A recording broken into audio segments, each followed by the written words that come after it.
Yeah, right now Robert got the green light for us. He and I have talked about that. As long as it's a shot that I've seen him work on and practice on and shot in practice, and I mean he's a guy that can put the ball in the hole. So, there are going to be times where if he goes 3 without making 1, I can't pull him back. And I got to let him go on and try to hit that 4th one too. And if he hits 4 in a row, go ahead and take the next one and kind of go with it. I mean, he and I got the understanding that I'll let him know when it's a bad shot, and he understands that. Who else is it? He seems to have grown up some.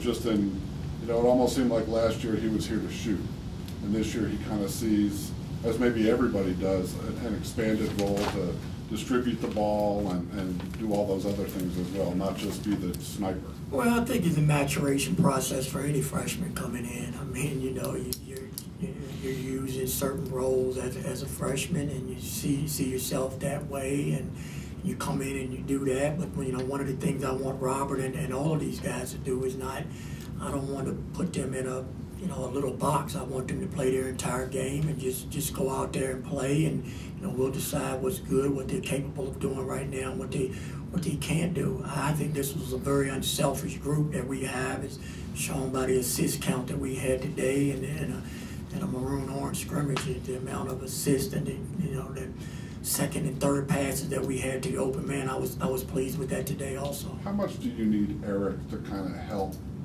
get other guys engaged? A lot of really good players will start a game and not shoot for 6 minutes because they're setting other people up and trying to make sure everybody else is engaged. Is that kind of what you see maybe Eric trying to do sometimes? Well, I kind of want Eric to make the right play. I mean, we've talked about just making the right decision, making the right play. If the double team is there, find the open man. If you drive and it helps, the help comes, make the right play, whether it's to skip out to the shooter, whether it's drop it down to the post guy.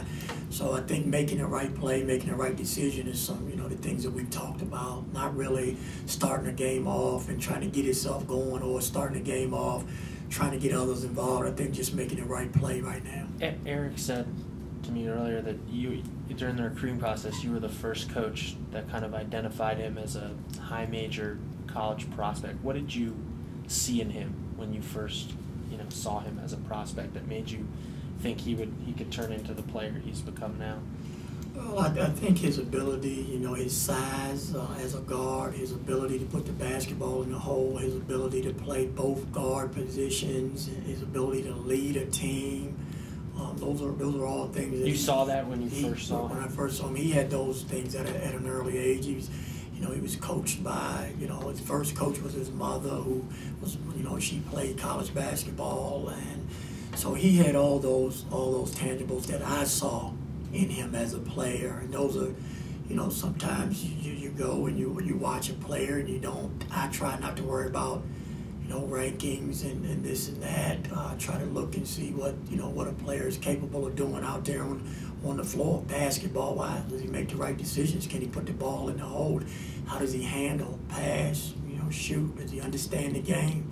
And those are things that I saw in him at an early age, and we're fortunate that we identified him early and then was able to to get on him and get a commitment from him before everybody else saw those things. When you talk about doing some things scheme-wise to keep Reigns on the court and out of foul trouble, you mean like playing a lot of zone defense, I guess, or what's we'll mix in some zone. We may trap the post, send some help post-to-post trap for him, but maybe send a guard off of him to help down on the post. We're going to do a few different things depending on the game, depending on the personnel of the other team, depending on the personnel we have in the game also. But we're going to help him out down there because we need to keep him on the floor and not say he's going to be a focal point for the other teams to try to go at and make him play defense. Coach, how has this transition been for you? Obviously, you've probably gone to bed many nights in the last several years dreaming about being a head coach. You have been for several months. You're out now working with your team. How's that been for you? Well, I think that the fact that I have a great group of guys, those young men in that locker room has made the transition smooth. Not only are they very good basketball players, they are very good young men. They're very coachable. They bought into everything that me and the staff were trying to do.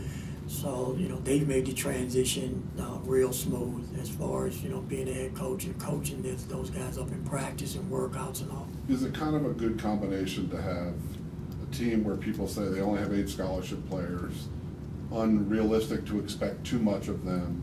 They have a first-time head coach.